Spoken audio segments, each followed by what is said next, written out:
پہچان لیتے. چنانچہ اس سلسلے میں حضور علیہ الصلوۃ والسلام کی شان کی ایک بات بتاؤں. حضور علیہ الصلوۃ والسلام جب مکے سے ہجرت فرما کر مدینے کی گئے تو بڑا چرچا تھا حضور کی آمد کا. جب حضور تشریف لے آئے تو لوگ اپنے کام کاج چھوڑ کر حضور کے دیکھنے جا رہے. بڑا چرچا تھا کہ حضور تشریف لائے. یہودیوں کے ایک زبردست عالم مدینہ طیبہ میں رہتے تھے جن کا نام تھا حضرت عبداللہ بن سلام. بڑے عالم تھے یہودی. وہ فرماتے ہیں لوگ اپنے کام کاج چھوڑ کر حضور کو دیکھنے جا رہے تھے. میں نے خیال کیا کہ چلو میں بھی دیکھوں تو صحیح, دیکھنے میں کیا حرج ہے, بڑا چرچا ہے, بڑی شہرت ہے, اور اس نبی کی بڑی باتیں سنی ہیں, بڑے معجزات سنے, تو چلوں چل کو دیکھوں. حضرت عبداللہ بن سلام فرماتے ہیں میں نبی کریم علیہ الصلوۃ والسلام کو دیکھنے کے واسطے آیا تو حضور اونٹنی پر سوار. حدیث کے الفاظ سنیے. حضرت عبداللہ فرماتے ہیں جب دور سے میری نظر پڑی نا سرکار کے چہرے پر تو ان کے الفاظ سنیے. فرماتے ہیں رأیت وجہہ, میں نے نبی کریم کا چہرہ دیکھا. جب میں نے حضور کا چہرہ دیکھا تو فرماتے ہیں چہرہ دیکھ کر جو ساختہ میری زبان سے نکلا لیس بوجہ الکذاب, یہ چہرہ جھوٹے کا چہرہ نہیں, یہ تو چہرہ ہی بتا رہا ہے کہ یہ سچا. سبحان اللہ.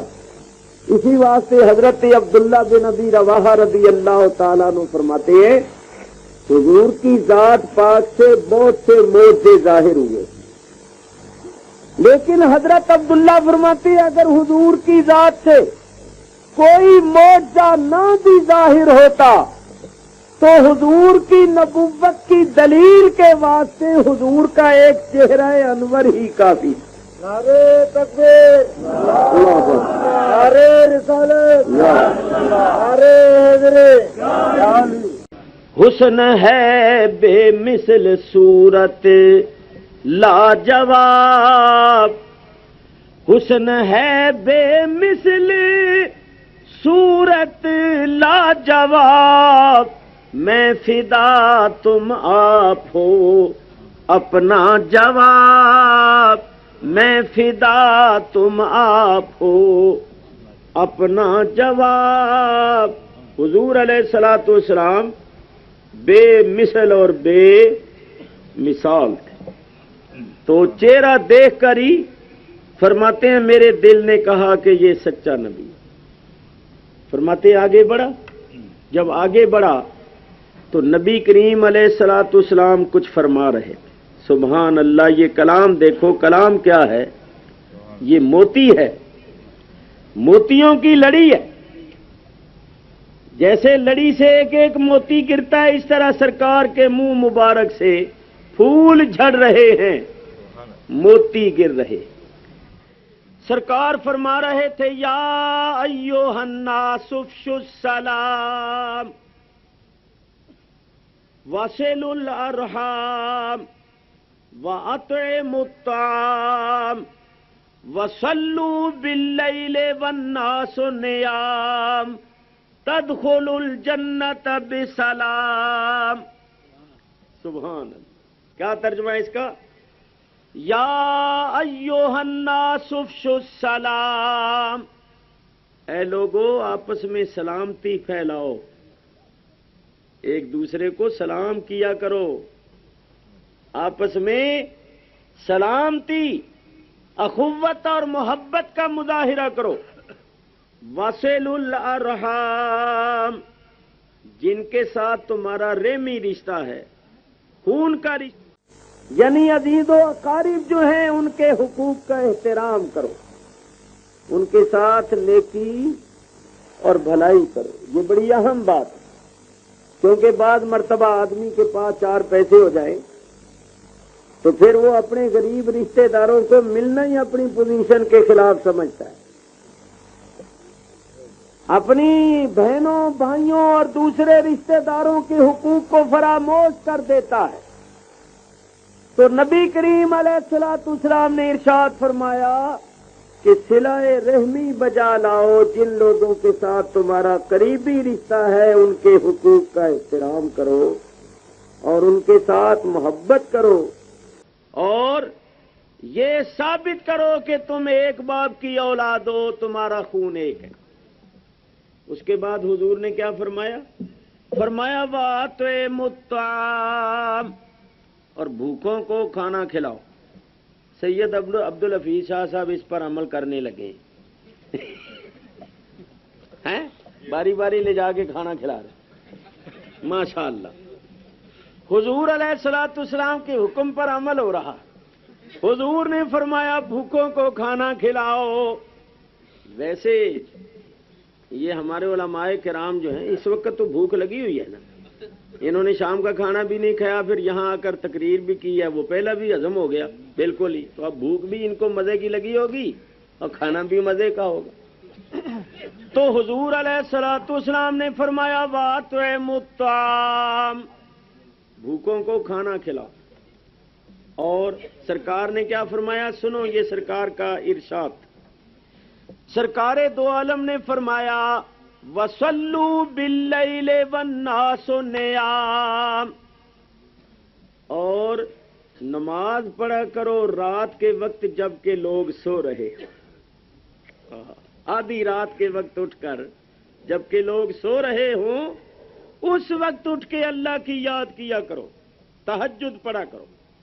سرکار نے فرمایا تدخلوا الجنت بسلام، اس طرح تم سلامتی کے ساتھ جنت میں داخل ہو جاؤ۔ حضرت عبداللہ فرماتے ہیں کہ سچے ہونے کا یقین تو چہرہ دیکھتے ہی آ گیا تھا، بعد میں جب کلام سنا، ایسا پیارا کلام جو اصلاح معاشرہ کے لیے اور اخوت و محبت کو قائم رکھنے کے لیے ایک بے مثال کلام تھا، تو فرماتے ہیں میں اتنا متاثر ہوا کہ بے ساختہ میری زبان سے نکلا اشہد ان لا الہ الا اللہ و اشہد ان محمد الرسول اللہ، کلمہ پڑھ کے مسلمان ہو۔ میں بتانا یہ چاہتا تھا کہ حضور علیہ الصلوۃ والسلام کا چہرہ انور ایسا تھا، انبیاء کرام کے چہرے ایسے ہی ہوتے ہیں، اور پھر حضور کی تو شان ہی کیا ہے۔ حضرت دانیال علیہ السلام قلعے میں رہتے تھے، جس قلعے میں سینکڑوں ہزاروں قیدی تھے۔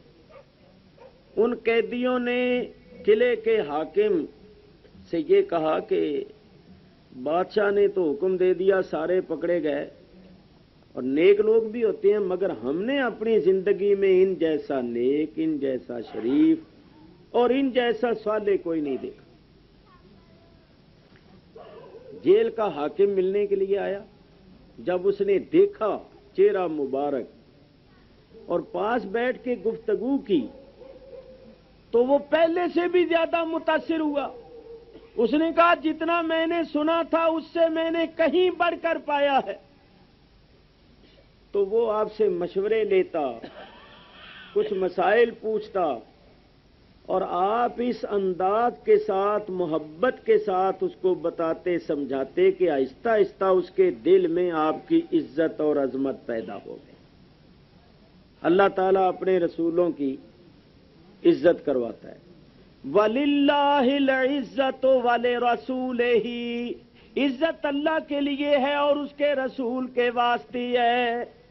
لو بھئی ذرا توجہ کرو، میں جلدی ختم کروں، شاخوں کو چھوڑتا ہوا بس مین لائن پر چلتا ہوں تاکہ جلدی ختم ہو جائے۔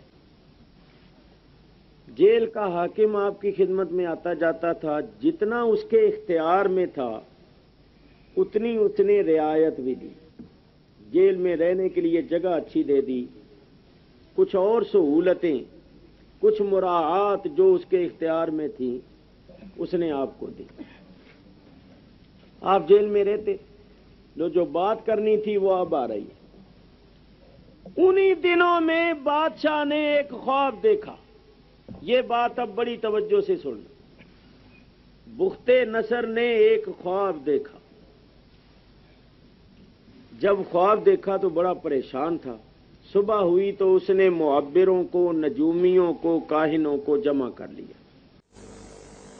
کہنے لگا نجومیوں، کاہنوں، معبروں، میں نے خواب دیکھا ہے جس کو دیکھ کر میں بڑا پریشان ہوں، تو مجھے میرے خواب کی تعبیر بتاؤ تاکہ میری پریشانی دور ہو. سارے نجومیوں، کاہنوں، معبروں نے کہا جناب آپ نے کیا خواب دیکھا؟ کہنے لگا میں اس خواب کو بھول گیا ہوں، تو تم یہ بھی بتاؤ کہ میرا خواب کیا تھا اور یہ بھی بتاؤ کہ اس کی تعبیر کیا تھی. اب وہ سارے ہونٹوں پر زبان پھیرنے لگے اور ایک دوسرے کو دیکھنے لگے بھی اب ہم کیا کریں. کچھ خواب بیان کرتا تو کچھ نہ کچھ تو اس کی تعبیر اٹکل کے ہاتھ سے کچھ نہ کچھ تو کرتے. جب یہ خواب ہی بھول گیا ہے تو اب ہم بتائیں کیا؟ جیسے وہ ایک آدمی تھا نا، اس نے کہا کہ اللہ کا مجھ پر بڑا احسان ہے، اللہ کے دو مجھ پر ایسے احسان ہیں کہ ایسے احسان کسی پر نہیں. کسی نے پوچھا وہ کون سے؟ کہنے لگا ایک تو یہ کہ میرا حافظہ بڑا قوی ہے، حافظہ بڑا تیز ہے میرا، یہ اللہ کا مجھ پر بڑا احسان. میرا حافظہ بڑا قوی ہے، بڑا تیز ہے، مجھے بات نہیں بھولتی، یہ اللہ کا مجھ پر بڑا احسان. انہوں نے کہا اچھا ایک تو یہ ہو گیا، دوسرا کون سا ہے؟ کہے گا دوسرا میں بھول گیا. دوسرا میں بھول گیا. تو بادشاہ کہنے لگا کہ تم ہی بتاؤ میرا خواب کیا تھا اور تم ہی بتاؤ کہ میں اس خواب کی تعبیر کیا. اب وہ سارے کہنے لگے بھائی بڑی مصیبت آ گئی، کوئی نہ کوئی اٹکل پچو مار دیتے تھے، کوئی ادھر ادھر کی ہوائی چھوڑ کر اپنی روٹیاں سیدھی کرتے رہتے تھے. اب خواب دیکھا ہے اس نے اور یہ اس کو بھول گیا ہے تو ہم کیا بتائیں گے اس نے کیا دیکھا تھا سوئے سوئے. بادشاہ نے کہا کم بختو، تم تنخواہ لیتے ہو اور غیب دانی کے دعوے کرتے ہو اور کہتے ہو کہ ہم غیب جانتے ہیں اور ہمیں ہونے والے حالات کا علم ہو جاتا ہے، تو بتاؤ میرا خواب کیا ہے اور اس کی تعبیر کیا ہے. اگر بتاؤ گے تو ٹھیک، ورنہ سب کو پھانسی لگا دوں.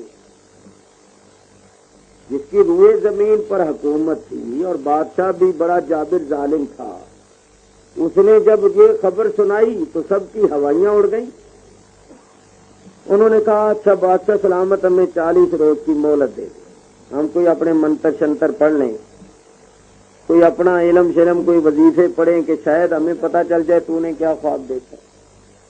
اس نے حکم دیا کہ ان سارے نجومیوں، کاہنوں، معبروں کو جیل میں بند کر دو اور یہ جو ورد وظیفے کرنے ہیں کر لیں، جو انہوں نے جنتر منتر کرنے ہیں وہ کر لیں. 40 روز کے بعد اگر میرا خواب اور میرے خواب کی تعبیر بتا دے تو ٹھیک، ورنہ سب کو پھانسی لگا دو. لیجیے صاحب یہ خبر سارے ملک میں پھیل گئی اور ہوتے ہوتے جیل میں بھی پہنچی. حضرت دانیال علیہ السلام نے جب یہ سنا تو جیل کے سپرنٹینڈنٹ یعنی قلعے کے حاکم کو بلایا اور بلا کر کہا کہ تمہارا بادشاہ جس خواب کو دیکھ کر بھول گیا ہے، میں اس خواب کو بھی جانتا ہوں اور میں اس کی تعبیر بھی جانتا ہوں. تو جاؤ تم اپنے بادشاہ کو خوشخبری دو، اپنے بادشاہ کو اطلاع دو کہ اے بادشاہ، قید خانے میں قلعے میں ایک صاحب ایسے ہیں جو تیرے خواب کو بھی جانتے ہیں اور اس خواب کی تعبیر کو بھی جانتے ہیں. تو وہ جیل کا حاکم حیران رہ گیا. اس نے کہا حد ہو گئی ہے، خواب دیکھا ہے بادشاہ نے اپنے محل میں سوئے سوئے، آپ جیل میں بیٹھے بیٹھے اس کے خواب کو بھی جانتے ہیں تو کیسے جانتے ہیں؟ آپ نے فرمایا تم یہ مت پوچھو، اللہ کا نبی جو ہوتا ہے وہ غیب جانتا ہے، کیونکہ نبی کے معنی ہی ہے غیب کی خبر دینے والا، اور خبر وہی دے سکتا ہے جو خبر رکھتا ہو. اگر وہ خود نہیں جانتا تو دوسرے کو کیا خبر دے؟ فرمایا میں جانتا. اور یہ بھی سن لے، اس وقت روئے زمین پر میرے سوا اور کوئی نہیں جو تیرے بادشاہ کا خواب اور اس کی تعبیر جانتا ہوں، میں ہی جانتا. تو تم جا کر اس کی خبر کرو، اس میں تمہارا بھی فائدہ ہے، میرا بھی فائدہ ہے۔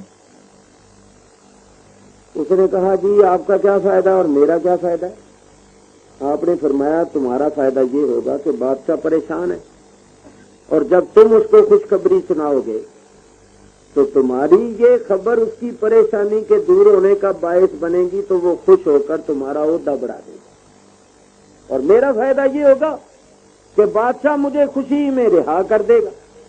جب وہ مجھے رہا کر دے گا تو میں بادشاہ سے اپنی قوم کی رہائی کی درخواست کروں گا، تو آہستہ آہستہ اس طرح میری قوم رہا ہو جائے گی، اور ہم پر یہ جو آزمائش اور مصیبت کا وقت آیا یہ گزر جائے گا۔ اس نے کہا صاحب بات یہ ہے کہ یہ تو میں دل و جان سے مانتا ہوں کہ آپ بڑے نیک ہیں، بڑے صالح ہیں، بڑے شریف ہیں، میں نے اپنی زندگی میں آپ جیسا شریف النفس اور پاک باز آدمی کوئی نہیں دیکھا، لیکن یہ ذرا یاد رکھیے کہ بادشاہ بڑی ٹیڑھی کھوپڑی کا آدمی ہے۔ آپ نے خواب بتایا اور بادشاہ نے کہہ دیا یہ وہ نہیں ہے تو مصیبت ہو جائے گی۔ آپ کہتے ہیں ترقی ہو جائے گی، کہیں ترقی لیتے لیتے نوکری سے بھی نہ جاؤں۔ حضرت میرے چھوٹے چھوٹے بچے ہیں تو میرے حال پر ترس کیجیے اور مہربانی فرمائیے۔ آپ نے ارشاد فرمایا کہ تو جانتا ہے کہ میں نے کبھی جھوٹ نہیں بولا، تجھے اس بات کا اعتبار ہو چکا ہے، اعتماد ہو چکا ہے، میں نے کبھی جھوٹ نہیں بولا، اور اب بھی میں کبھی جھوٹ نہیں بولوں گا۔ میں تجھے سچ کہتا ہوں کہ میں تیرے بادشاہ کے خواب کو بھی اور اس کی تعبیر کو بھی جانتا ہوں، تو تو گھبرا نہیں، جا کے بادشاہ کو اطلاع کر۔ اس نے کہا صاحب میں چلا جاتا ہوں، لیکن میں پھر بار بار عرض کرتا ہوں ذرا خیال کیجئے، میرے چھوٹے چھوٹے بچے ہیں، کہیں نوکری سے نہ جاؤں۔ فرمایا نہیں، اطمینان کا خیر